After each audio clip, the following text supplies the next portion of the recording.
Thank you. It is wonderful to be here today, and great to meet you again, Paul, or to get reacquainted.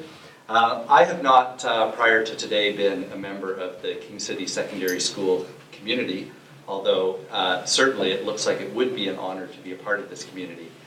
Also, to the best of my knowledge, my high school doesn't have a case of distinction. I've certainly not been inducted into it. They might.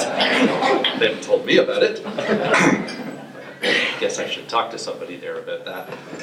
Anyhow, it is my immense pleasure to introduce Ben Diplock to you. I think that the theme today that's starting to be established of reinvention and lifelong learning and operating outside your comfort zone, I think that is something that you will see continued through Ben, although he's considerably younger than the other inductees. Sorry, guys. Anyhow, I've known Ben since Ben was 10 years old. Ben had just recently, before then, had a brain tumor removed when he was 8 years old. And he was still learning to deal with a recently acquired brain injury. The surgery left Ben with some visual impairment, a tremor, some weakness on one side. And where I met Ben was he became a student with the Ontario Track 3 Ski Association. This is a group of volunteers where we teach children with disabilities, physical disabilities, cognitive disabilities, emotional disabilities. We teach them to ski and to snowboard. And Ben was introduced to the group and introduced as a skier, and I had tickling in the back of my brain this idea that as a form of adaptive skiing, as an adaptive snow sport, that we could actually use snowboarding as an adaptive snow sport.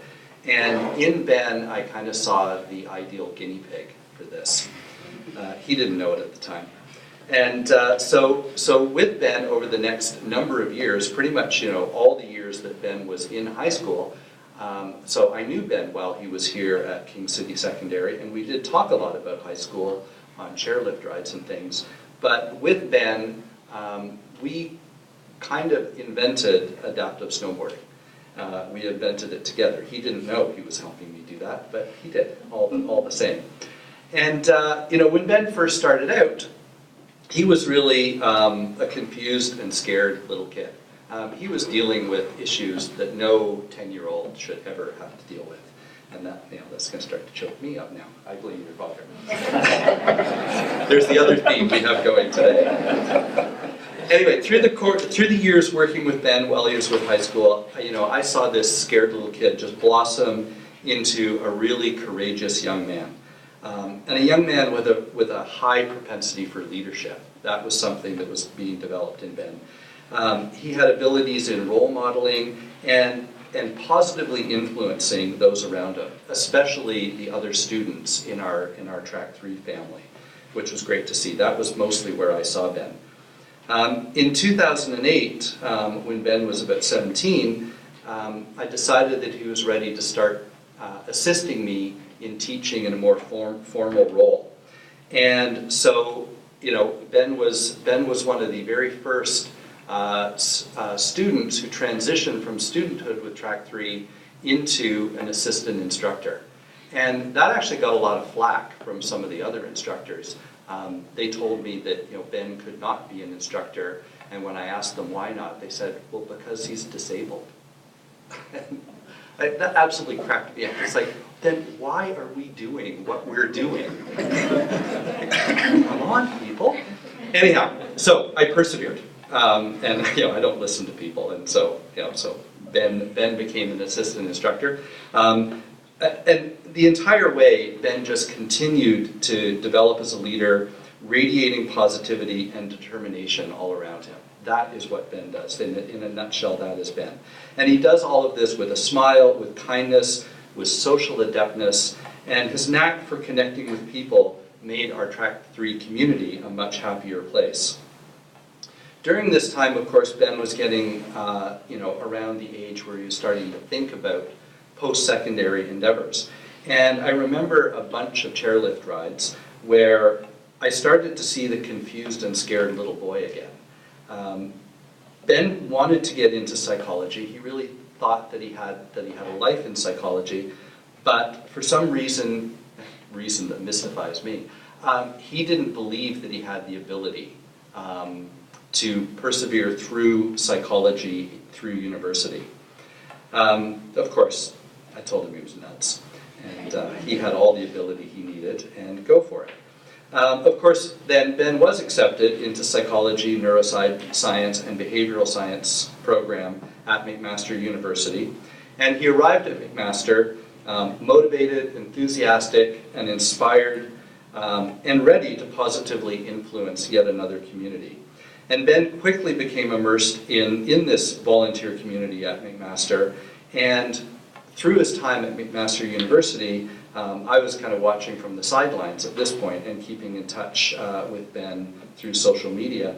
And I just watched through social media, I watched Ben's passion for community service grow tenfold. His scope broadened, he was volunteering in different student life areas, residence lives, at the Student Success Center, experiential trips, leadership conferences, recruitment, campus tours, disability services. Tell me when to stop, Ben. The list goes on. Like the things that Ben got into, the list goes on and on. And during all of this, of course, he's excelling at the program that he was in, and also through his personal experience with neurosurgery and the outcomes of neurosurgery, Ben invested 4 of his 5 years at McMaster in the research of the brain. Upon graduation, and I was very honored to be invited to Ben's graduation from McMaster, Ben was recognized for his contribution to community and leadership, where he garnered the prestigious and very highly sought after Alumni Association Student Initiative Award, and especially the President's Award of Excellence for Student Leadership at McMaster University. Ben's employment since graduation has been continuous brain-related and psychology research, both at Sick Kids Hospital, the place that saved his life, and currently Sunnybrook Hospital. And as if this was not enough, fresh out of school, Ben applied for and received a 2-year community-based grant for youth from the Laidlaw Foundation for his team's endeavor to integrate mindfulness, yoga, and social emotional learning into the elementary school classroom. That project keeps Ben busy outside of work hours, and I know this because Ben now lives with me in Toronto, and I'm very honored by that. So I know how hard Ben works and how long hours Ben works.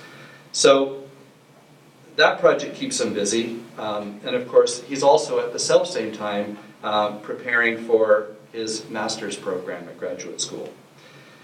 Then, in his spare time, like, can you imagine, this kid has spare time. In his spare time, Ben continues to help me at Track 3.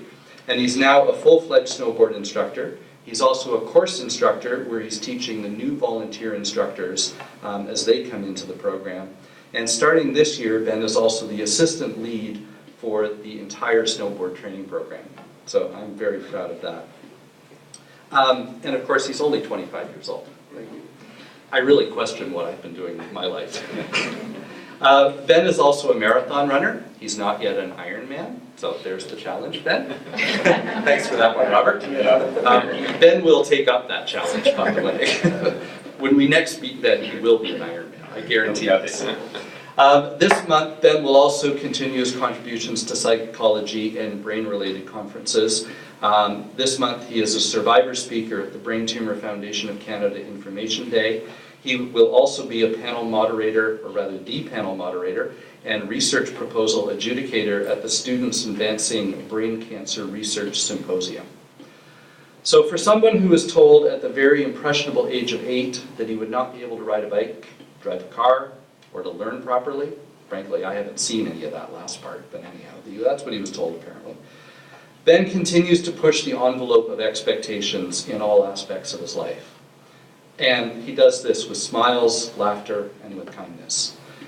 With Ben's determination and spirit, the limits to his abilities are unknown. And I am humbled to introduce to you my friend and my mentor, Ben Diplock. Thank you.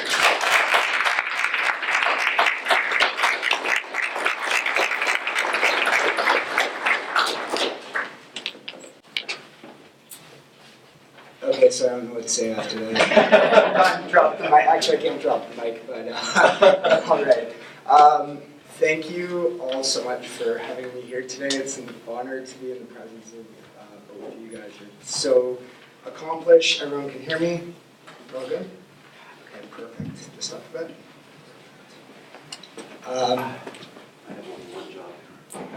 You're doing your job well. There we go. Thank you. Appreciate it. So the first thing that I think about is how common of a thread there is between, even though we all have very different paths in some senses, they're all very connected. I guess this is the benefit of being the third person speaking. I've been able to reflect on the conversations that have gone on. I was going to use Drake. Actually, I did use Drake as my talking point for all the conversations I had with the students yesterday. That was a wonderful experience. And the idea of perseverance and the idea of not having a particular path is something that both these gentlemen said was something very important in their lives. And it makes me feel a bit more comfortable about where I am, being just a few, like 4 years younger than you guys? three or 4 years younger than you guys, knowing that in those 3 to 4 years that just because I'm a little far behind in my mind from where other people are, it doesn't mean I'm not doing it the right way. I'm just going to blame your father right off the bat for anything that may happen in the future, just to go along with the theme. There's a lot to take in. And I want to say how honored I am to be here today with you guys, how honored I am to be acknowledged by the Alumni Association, to have teachers here that were wonderful influences on me, to have my family here who were wonderful support to me, to have some of my family's teachers here that I heard about previously, which is a really, really cool experience. These are all amazing, amazing things. Paul did an amazing job at kind of encapsulating my experience in my early years, and I guess these are still my early years, but in my younger days. And I talked to the students yesterday about some of my earlier experiences. You're looking at grade 9 to 12 students who are just kind of going through the throes of life and trying to figure out what they want to do. And like was said over here, you guys didn't necessarily know exactly what you wanted to do. You didn't necessarily think you were going to get into what you were going to get into, or that you'd be here today. And you didn't necessarily think that you'd be running 4 Ironmans? 6. Okay, 6 Ironmans, right? We didn't think that we'd be doing that. When I got here at this school, was experiencing a lot of I was improving on my self-confidence. I had my wonderful family to thank for that, who always supported me. But I was someone who had come from a school where I was getting lower grades, where my expectations, I had been, as Paul had said, being told that I wasn't going to be able to do a lot of things, which all of those 3 things, riding a bike, driving a car, learning properly, cognitive performance, all of those are there.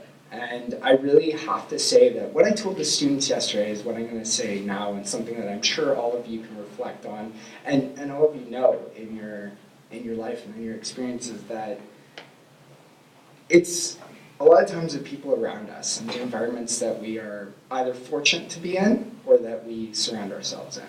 And I found that coming from a community across the road to this community here,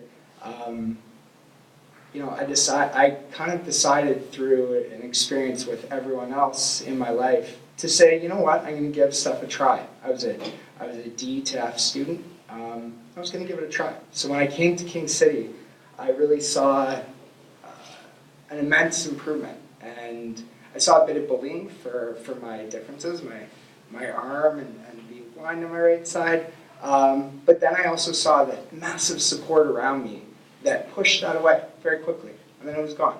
And then I saw that I was capable of doing things that I never thought I would be capable of. And move on to wonderful mentors like Paul, and wonderful programs like Track 3. I saw in King City that I had the ability to not only do well in academics, but also do well in other endeavors, like do well in extracurriculars, get involved with a bunch of different things here. Whether it was Rock King Camp, which is at the start of the year, and I don't know how long that's been going on for. Was that something that was around when you guys were here? No? Okay. So, really, okay. So I guess 3 to 4, or what would it be, 10 years ago when you guys were here? So I guess it wasn't, We're pre-internet, that's actually correct. Did you say pre-internet or Yes. prehistoric? Same thing. So, all joking aside, I think that really being able to see that there was more to education than just going for the grades, and there was so much more in this world that would actually make you a more fuller person. Right? We talked about holistic factors within this school.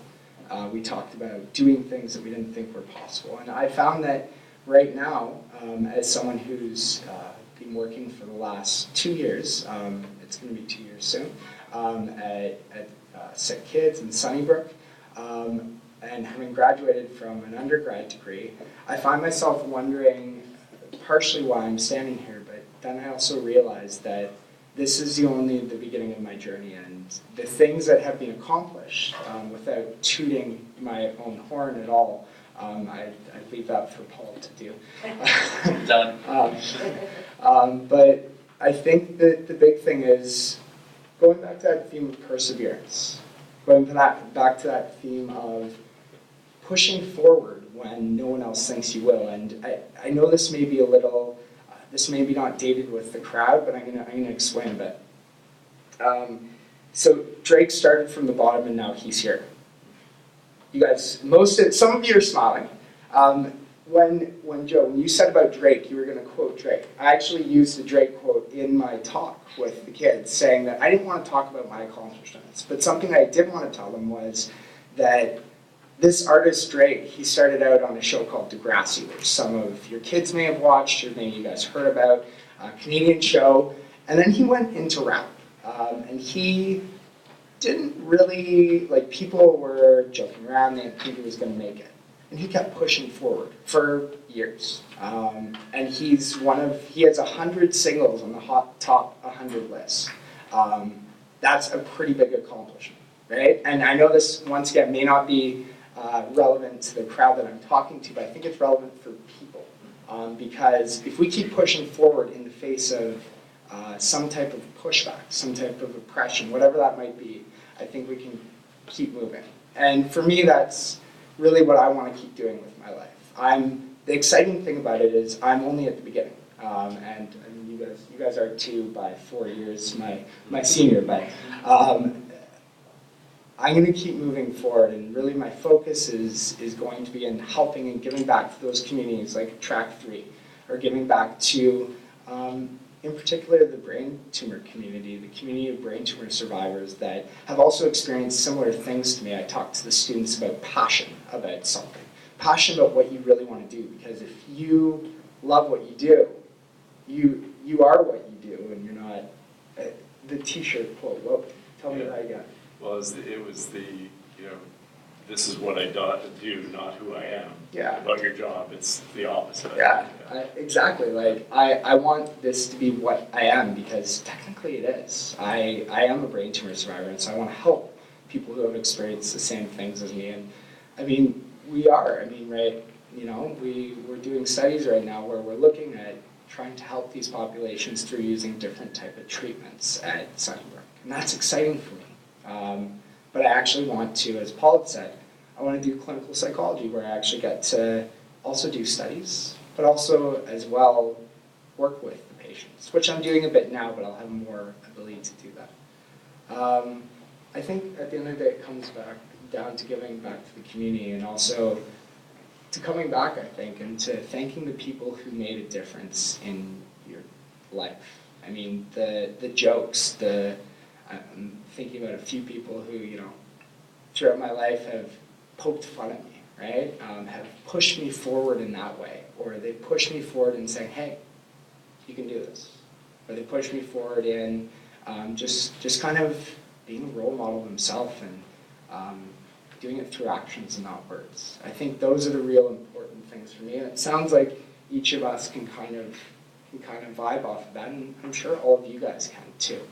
So I don't know if it was said as poetically or as well put as these guys, and as this third person, the only downfall is that I get more apprehensive as I hear the amazing things that were said from you. But once again, I just wanted to thank everyone here for this amazing honor, and for all of you guys coming out. And yeah, thank you.